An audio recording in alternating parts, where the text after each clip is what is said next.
Rizal's second sojourn in Paris and the Universal Exposition of 1889. Chapter 15. Universal Exposition of 1889, World's Fair held in Paris, France. Thousands of people from all corners of the world crowded every hotel, inn, and boarding houses.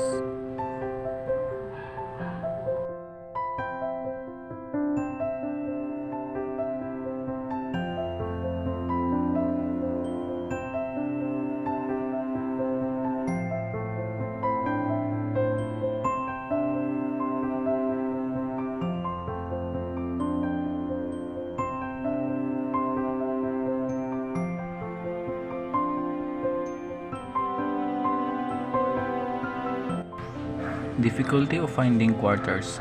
For a short time, Rizal lived in the house of his friend Valentin Ventura at number 45 Rue Mabingue. He transferred his residence several times. Finally, he lived together with two other Filipinos, Captain Justo Trinidad and Jose Albert. So this is Valentin Ventura. Life of Rizal in Paris. He used most of his time in the reading room of the Bibliothèque Nationale, living quarters, writing letters to his family and friends, the gymnasium for his daily physical exercises, and also visiting of his friends.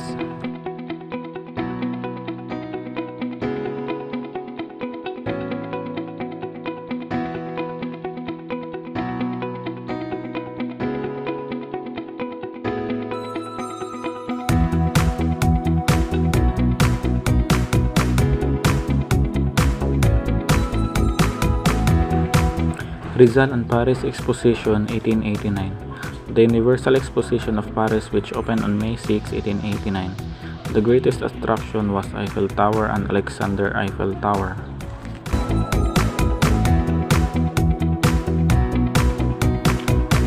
And this is Alexander Eiffel, the engineer of the Eiffel Tower.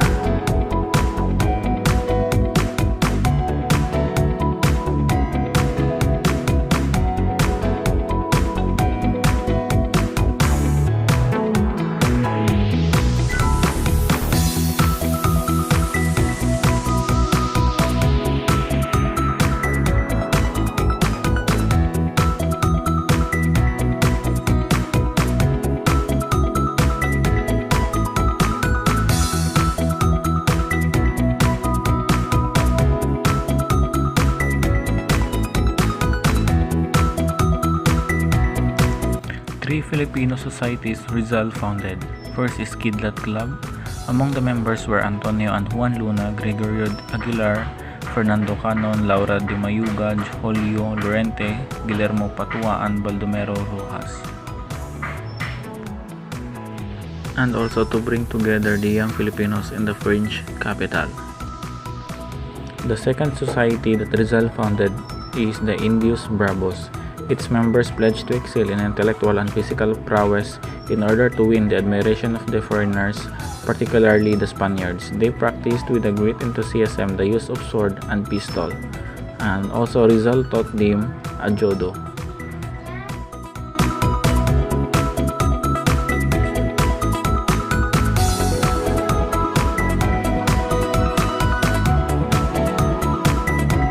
And the third society that Rizal founded is the RDLM Society, Redemption de los Malayos. He only mentioned his secret society to Jose Maria Basa and Marcelo H. del Pilar, and only a few trusted friends of Rizal became members.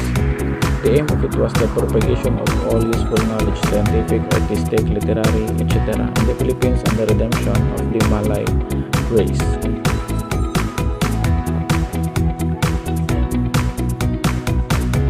Annotated edition of Morga published. This is a historical work which Rizal proved that the Filipino were already civilized before the advent of Spain. They had clothes, government laws, writings, literature, religion, arts, sciences, and commerce with the neighboring Asian neighbors.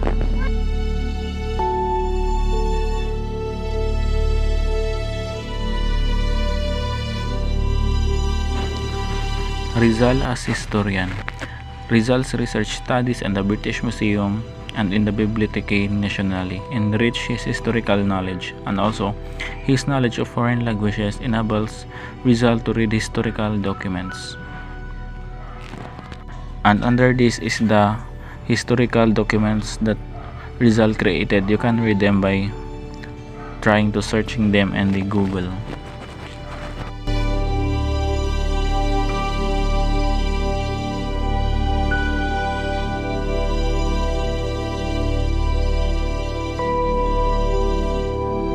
So this is the Philippines within a century.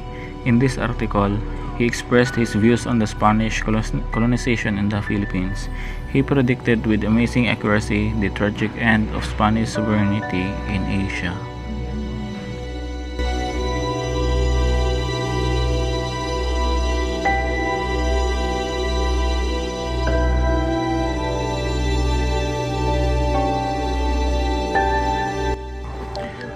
The indolence of the Filipinos. Defense of the alleged indolence of the Filipinos. Critical study of the causes why the Filipinos did not work hard during the Spanish regime. Main thesis: the Filipinos are not by nature indolent.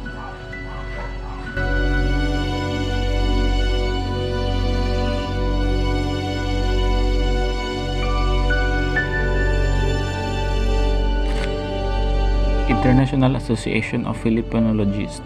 Rizal proposed to establish an international association of Filipinologists. Universal Exposition of 1889, Paris. Letter to Blumentritt, January 14, 1889. Prospectus.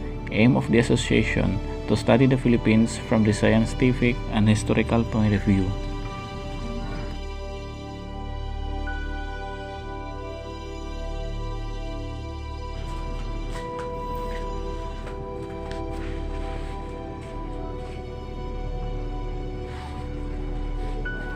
Project for Filipino College in Hong Kong, planned by Rizal while still in Paris, to establish a modern college in Hong Kong.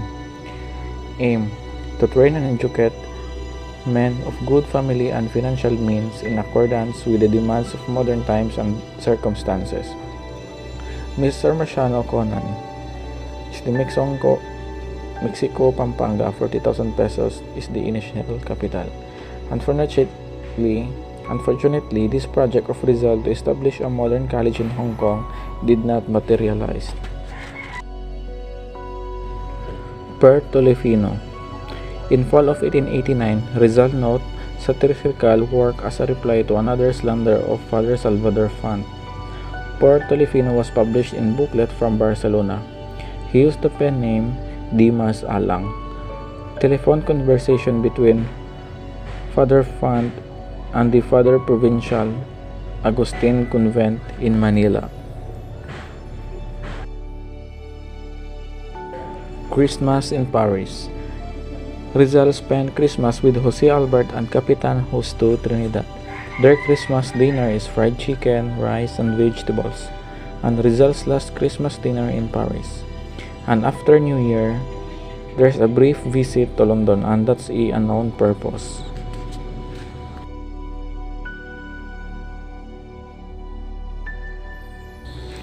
And there is two theoretical reasons. First is to check up his annotated edition of Morga's Success with original copy in the British Museum, and to see Gertrude Beckett for the last time. Middle of January 1890, this is back in Paris. And that's all for my report. I hope you learned something new. Thank you. Have a great day.